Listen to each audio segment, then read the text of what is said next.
असं म्हणतात की माहेर आणि सासर सारखंच असतं. जसं की एकाच नाण्याच्या दोन बाजू. ठीक आहे. मानलं असं की दोन्ही सारखेच असतात. तिकडे आई-वडील असतात, तसे इकडे सासू-सासरे असतात. भाऊ-बहीण असते, तसं दीर आणि जाव असते. पण म्हणणाऱ्यांसाठी कितीही सासर, माहेर एक असलं तरी ना तरी मुलींसाठी शेवटी सासर हे सासर आणि माहेर हे माहेरच असतं. ती सासरी तिच्या हक्काच्या एका माणसाच्या विश्वासावर तिकडचं सगळं काही सोडून येते. ती रीतचं आहे हेही काही जण ऐकवतात. किंवा मुले नाहीत का बायकोसाठी आईवडिलांना सोडून वेगळे राहतात, असंही ऐकायला येतं. पण कुठेच कशाची आणि कुणाची कशा प्रकारची बरोबरी होऊ शकत नाही.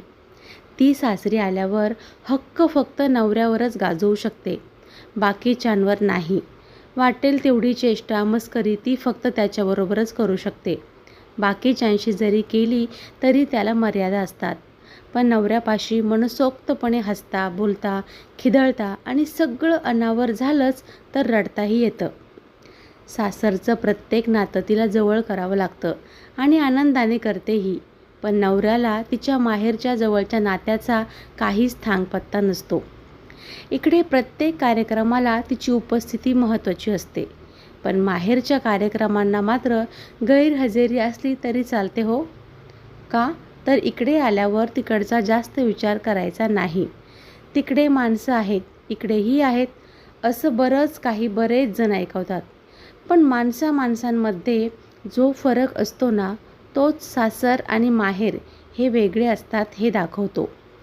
इकडे तिची काय इच्छा असते की तिचा नवरा तिच्या प्रत्येक दुःखात वाटेकरी व्हावा. असं नाही की ती दुःख पेलू शकत नाही. पण माहेरला असताना थोडी ठेच जरी लागली ना, तरी तिला लगेच आईला सांगायची सवय असते. मग आता इकडे ठेचा लागल्यावर ती कुणाला सांगणार ना? शेवटी नवऱ्यालाच. दररोज काहीतरी घडत असेल, तिला दररोज ते सांगावं वाटतं. नवऱ्याने तिला रोज निशीचं पान व्हावं, फक्त तिचे सगळे शब्द त्यावर उतरून घ्यावेत आणि वही मिटवून ठेवावी. एवढंच जरी केलं ना तरी तिला खूप झालं. तुम्ही तिला समजावा किंवा समजावू नका. तिचं मन एकदम मोकळं झालं ना, मग तिची चिडचिडही कमी होते आणि बिघडलेली परिस्थितीही निवळते. पण असं घडत नाही. नवरा दिवसभर दमून भागून येतो आणि रात्री ती त्याला सगळं काही सांगायला जाते.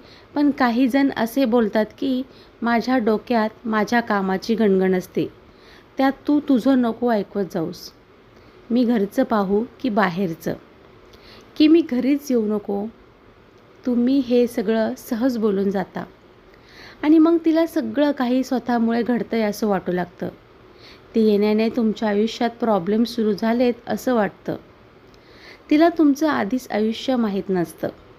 ती आताच्या आयुष्यात जागा करू पाहत असते. पण तुम्ही मात्र तुमच्या पहिल्याच आयुष्यात असाल तर तिचा प्रत्येक शब्द तुम्हाला वैताग वाटतो. अशा वेळी तिने काय करायचं हो? तुम्हाला काही हवं असेल किंवा काही झालं असेल तर तुमची आई तिथे हजर असते. पण तिचं काय? तुम्ही सोडले तर तिचं इकडे हक्काचं कोणीच नसतं. तिने कुणाला बोलायचं? तिचा आलेला राग तुम्ही इतर कोणावर किंवा कशावरही काढू शकता. पण तिला असं नाही हो करता येत. कारण ती रेघेला रेघ जोडत असते आणि तुम्ही समांतर चाललेला असता.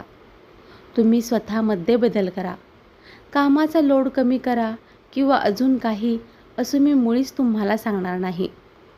माझं फक्त एवढंच म्हणणं आहे की ती जर काही सांगत असेल तर ते फक्त ऐकून घ्या. कोणाची तक्रार करत असेल तर निवारण करा. तिचं डोकं शांत असेल ना तर तुम्हालाही तिचा त्रास होणार नाही आणि त्यानंतर तुम्ही जे सांगाल ना तेही तिला लगेच समजेल. शब्दाला शब्द वाढला ना की तेच शब्द कधी रस्ता बदलतात आपल्यालाच समजत नाही आणि मग क्षुल्लक शब्दात वाद निर्माण होतो. मित्रांनो, कथा आवडली असेल तर लाईक करा. मराठी कथा चॅनलला सबस्क्राईब करा. धन्यवाद.